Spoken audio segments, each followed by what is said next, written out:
توثيق رحلتي في الكومباتيتيف بروجرامنج او البرمجه التنافسيه. في الفيديو ده هنعرف كل حاجه نعملها في الرحله دي من حيث التوثيق، وازاي اترين هارد على نفسي، بلس ازاي اعمل رود ماب لنفسي، وازاي اعرف احل في الديفات، ونصايح مهمه ليك لو عايز تعلي الريت بتاعك على كود فورسز. مش شرط توصل ماستر، يعني انا هديك الخلاصه في الفيديو ده.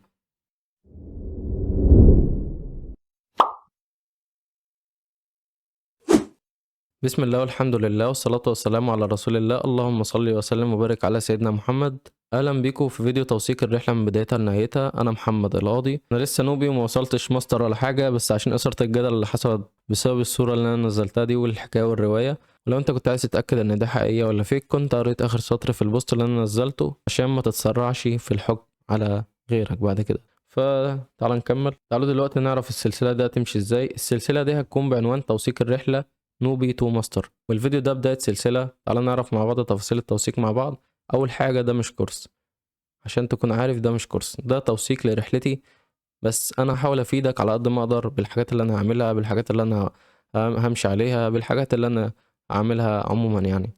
فبص يا سيدي، دلوقتي أنا هحدد ميعاد البداية، فأقوله في آخر الفيديو عشان بس إيه، ما هنقوله في النص والناس مش تاخد بالها. وعموما إحنا هنبدأ يوم كام؟ النهاردة 3/8. هنبدأ يوم، أنا بحاول أدي ميعاد بعيد شوية يعني مش اللي هو هنبدأ بكرة على طول، لأ، بحيث إن في ناس هتشوف الفيديو ده بكرة، هتشوف الفيديو ده بعده، فتقول لك أنت سابقنا وبتاع. فعشان لو حد عايز يبدأ معانا في نفس الرحلة، فإحنا هنبدأ يوم 10/8 إن شاء الله. فده الميعاد، وهقوله برضك في آخر الفيديو عشان لو أنت ما سمعتوش دلوقتي. اعمل نفسك ميت، اعمل نفسك ميت. دلوقتي انا هعمل ايه؟ اول حاجه، انا كل يوم من دلوقتي لحد ما اوصل ماستر ان شاء الله، ونعدي على الحاجات اللي في النص اللي هي البيوبل والاكسبيرت ما علينا. فالمهم الحاجات اللي في النص دي انا هعدي عليها ان شاء الله، وكل ما نوصل لحاجه هبدا اشاركها معاكم بفيديو ازاي وصلت وايه الخلاصه والمش عارف ايه، فرحله هتفيدك. فبص، انا كل يوم بترين هارد على نفسي وبحل مسائل البروبلم سولفينج. كل يوم من الرحله هنزل لك بوست على لينكد ان بخلاصه اليوم، يعني عملت ايه وحليت ايه، واشارك معاكم كل حاجه، سواء خدت بلس من الديفات او ات ماينس. ده غير ان هنزل لك مصادر الشتات اللي هحل منها. ده لو انت عايز تشارك في الرحله، وليه ده ما يكونش دافع ليك وتبدا معايا تترين على نفسك. تاني حاجه، هعمل جروب واتساب هسيبه لك تحت في الديسكريبشن وفي التعليق المثبت. ده عشان نشارك بعض اللي احنا عملناه طول اليوم، ونشجع بعض اننا نكمل ونحل اكتر عدد نقدر نوصل له. تخيل لو من دلوقتي لحد سنه بنحل كل يوم، تخيل هنوصل لايه من خبره وحل ومشاركه استفاده. وكمان حاول تستمتع بالرحله، لان الهدف مش سهل، والهدف مش هيجي في شهر ولا في شهرين. الرحله دي طويله جدا، طويله لابعد مما تتخيل. ممكن توصل لسنه، ممكن توصل لسنه ونص، ممكن توصل لسنتين. بس انت كده كده ايه، بتترين كل يوم وبتحل كل يوم يعني على فكره، انت عشان تكتسب عاده جديده لازم تقعد 25 يوم انت تعمل العاده دي كل يوم، بحيث ان انت بعد كده تبدا ان انت تعملها تلقائي من نفسك. مش اما تقعد من دلوقتي لشهر مثلا تحل بروبلم، انت بعد كده هتبدا ان انت تحل مع نفسك. انت مش هتكون مفكر انت بتعمل ده ليه، او مثلا انا اتعودت على حاجه فانا بعملها باستمرار. مش شرط هي مثلا حلوه وحشه، المهم ان انت اكتسبت عاده جديده اسمها عاده حل البروبلم سولفينج. والهدف مش ماستر، الهدف ان انت تستمتع بالرحله، بحيث ان انت لو هدفك ماستر، نفسيتك اهم حاجه. النفسيه اهم حاجه في الحوار بتاعنا ده، النفسيه. لان انت هتدخل ديفات من هنا هتتماينس، هتاخد بلس مره، هتتماينس مره، يعني انت مش على طول هتاخد بلس ومش على طول هتتماينس. فانت هديك شويه نصايح هتظبط معاك شويه في الديفات. فحاول تركز بس على نفسيتك عشان تقدر تكمل للاخر. وانت لما تتابع الرحله دي اكيد هتستفاد من نصايح واخطاء حصلت معايا، فهشاركك كل حاجه. وانا كل يوم على لينكد ان بوست بخلاصه اليوم، كل يوم باذن الله على لينكد ان هسيبه لك تحت في الوصف، انزل تابعني عليه. هبدا اشاركك معايا كل يوم ببوست انا عملت ايه حليت ايه ودخلت ديفات ايه وشاركت وحليت من شتات ايه، وكل حاجه انا استخدمها اسيب لك المصادر بتاعتها في البوست. وكل اسبوع هنزل لكم فيديو توثيق لخلاصة الاسبوع مع كل ريت مثلا هاخده. يعني مثلا لو وصلت من نوبل بيوبل هعرفك انا عملت ده ازاي، ويبقى كده عرفنا الرحلة هتمشي ازاي من حيث التوثيق. بس ملحوظة، عشان اكيد اللي هيشوف الفيديو ده نوعين. النوع الاول ما يعرفش اي حاجة عن كود فورسز، وكمان ما يعرفش ايه ريت ولا ازاي يحل. والنوع التاني ده ناس محتاجين تشجيع يكملوا، لانهم بدأوا وصلوا لريت معين وعايزين نصايح ازاي يطوروا الريت ده ويعرفوا يحلوا في الديفات. والناس دي بيكونوا هما الكوتش على نفسهم. الناس دي مش معاها كوتش ولا منتور يمشيهم على رود ماب معينة، ومحتاجين ان هما يكملوا، بس عندهم الشغف بس مش عندهم الاستمرارية. فعشان نرضي كل الأطراف في بداية السلسلة دي هتكون مرقمة من الفيديو ده أول فيديو في السلسلة، فده هيكون رقم 1. وأكرر لك تاني، أول حاجة ده مش كورس، ده توثيق لرحلتي. طول الرحلة دي أنا هحاول أفيدك على قد ما أقدر، بس ده خلاصة الكلام اللي أنا عايز أوصله لك. فده كده الفيديو الأول. والفيديو التاني من السلسلة دي هيكون عن شرح كود فورسز، كل حاجة فيه بقى، إزاي تحله، يعني إيه ريت، وإزاي تدخل ديفات وتحل في الديفات وغيره. هيكون شامل عن كود فورسز، وهنفهم مع بعض ايه الريت عموما. يعني كل حاجة عن كود فورسز هتكون في الفيديو التاني. طيب، نقطة مهمة جدا، انا ازاي اعلي الريت بتاعي على كود فورسز؟ اول حاجة لازم تكون عارفها، انك يكون معاك لغة بتحل بيها مسائل بروبلم سولفينج. لازم يكون معاك لغة من التلاتة دول، سي بلس بلس او بايثون او جافا. فانت معاك لغة واحدة من التلاتة كويس، معاك لغتين كويس، معاك التلاتة كويس، عايز تحل بيهم كلهم مفيش مانع. بس المهم انا والاغلبية منكم باتفاق الاراء بنحل بلغة ايه؟ سي بلس بلس. تمام كده. معانا اول حاجة اللي هي اللغة. تاني حاجة لازم تعملها انك تذاكر التوبيك اللي على اللغة دي. ما هو انت لو في طريقة ان انت تحل بيها من غير ما تذاكر، عرفني وعرف الناس دي عشان نرتاح، عشان الواحد تعب يعني.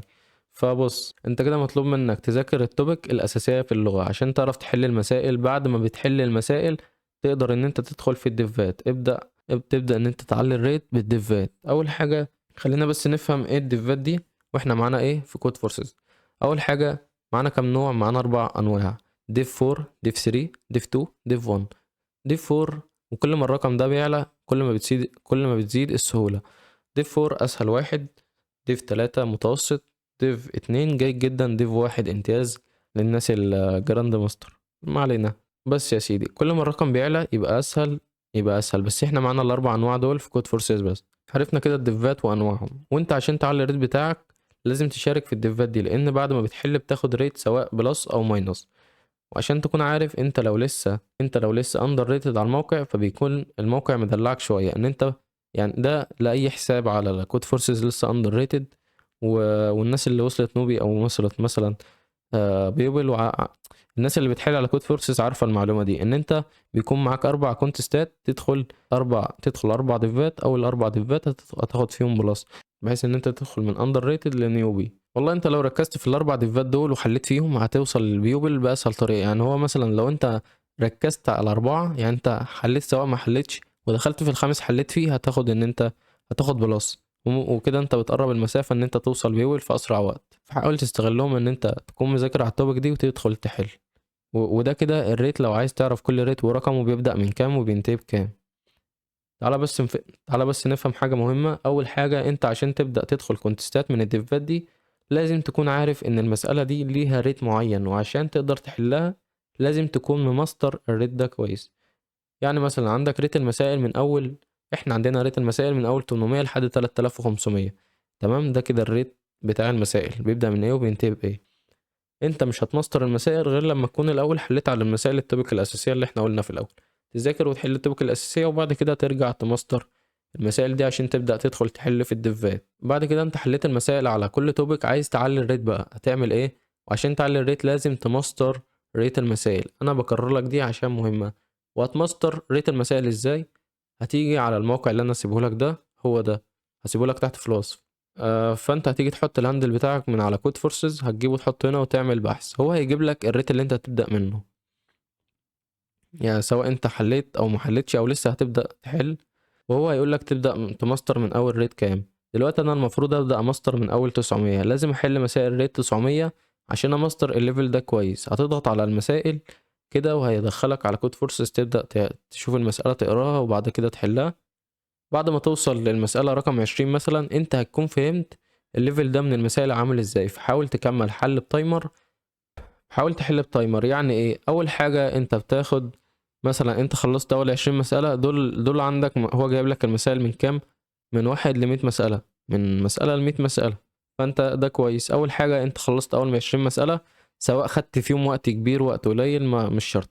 بعد ال20 مسألة تبدأ تاخد تايمر. يعني مثلا انا هبدأ اخد تايمر ساعة ل10 مسائل. تمام.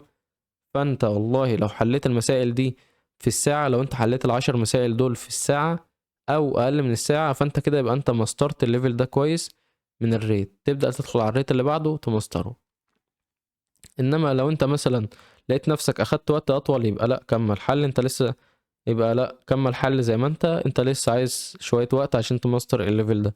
ولو تعرف تحل ال100 مسألة كلهم يبقى كويس جدا، تخرج من ال100 مسألة وانت مماستر وانت مماستر الريت ده كويس جدا. فلو انت ممكن مثلا تاخد 50 كل يوم يبقى كويس.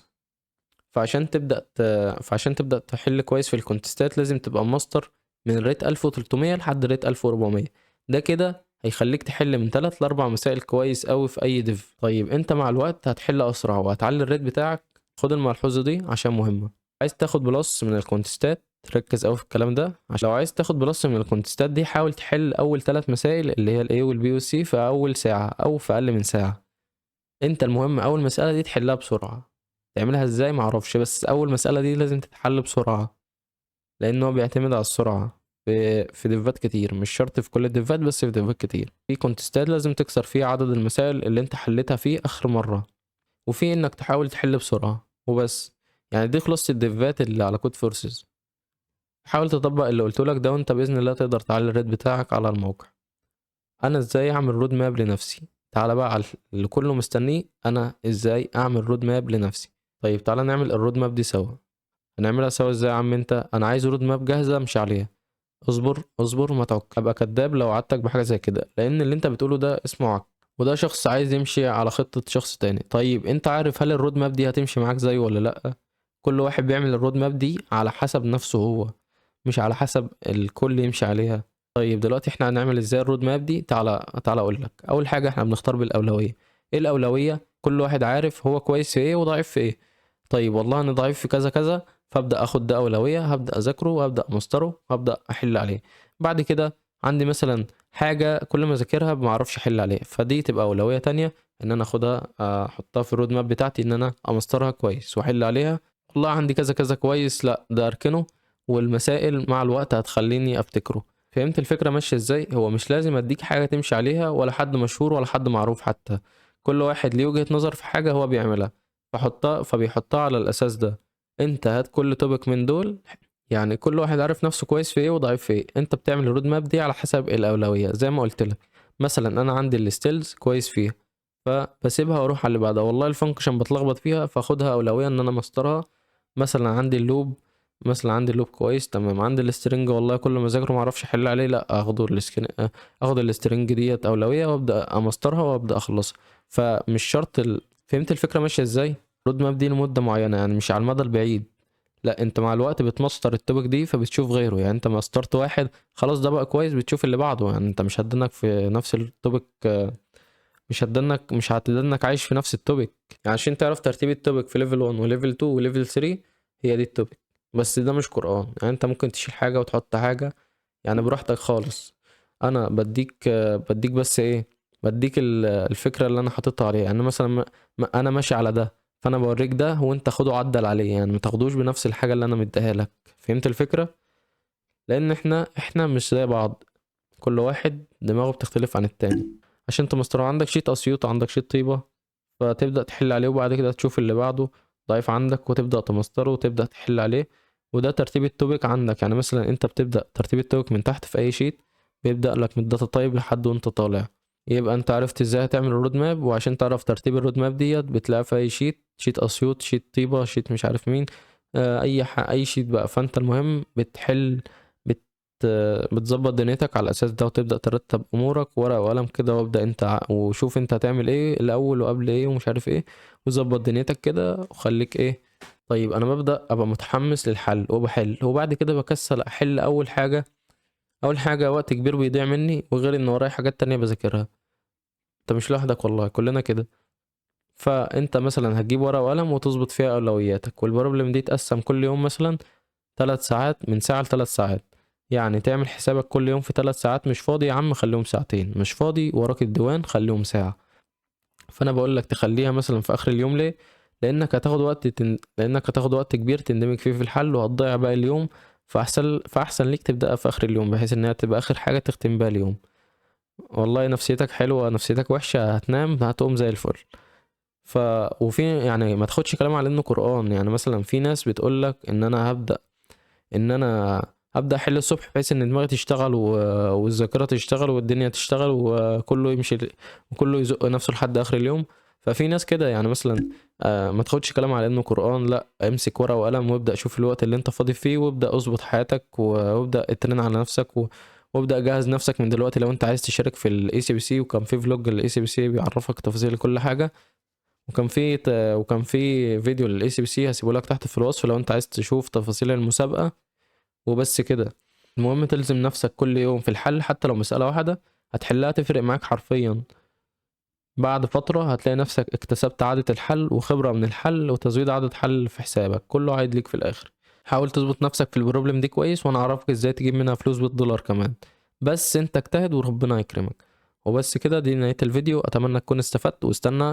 واستنى بس لسه ما خلصتش كلامي عشان ما تقفلش الفيديو. احب اعرف منك في كومنت ايه اللي قدرت تطلع بيه من الفيديو ده، سواء بمعلومة او بقدر من المعلومات. واتمنى تكون اتحمست تبدأ وتكمل معايا الرحلة وتشاركني الرحلة. كل حاجة اتذكرت في الفيديو هتلاقيها تحت في الوصف او في التعليق المثبت. وبس كده، مستنيك يا عم في جروب الواتس، ومستنيك على لينكد ان، ومستنيك هنا على المنتدى، ومستنيك على اليوتيوب انا مستنيك يوم 10. وانا صحيح عشان أنا قلت اكرر الميعاد في الاخر. فاحنا هنبدأ يوم 10/8. جهز نفسك يوم 10/8 هنبدأ. وان شاء الله هنبدأ نشارك مع بعض الرحلة، وتبقى رحلة كويسة كده جميلة. وان شاء الله نحاول نترين على نفسنا دلوقتي ان احنا نوصل فايناليست اي سي بي سي او اي سي بي سي او اي سي بي سي. وبس كده، دي كانت نهاية الفيديو. ما تنساش تشترك في القناة وتفعل زر الجرس وتضغط لايك للفيديو. وبس كده، سلام.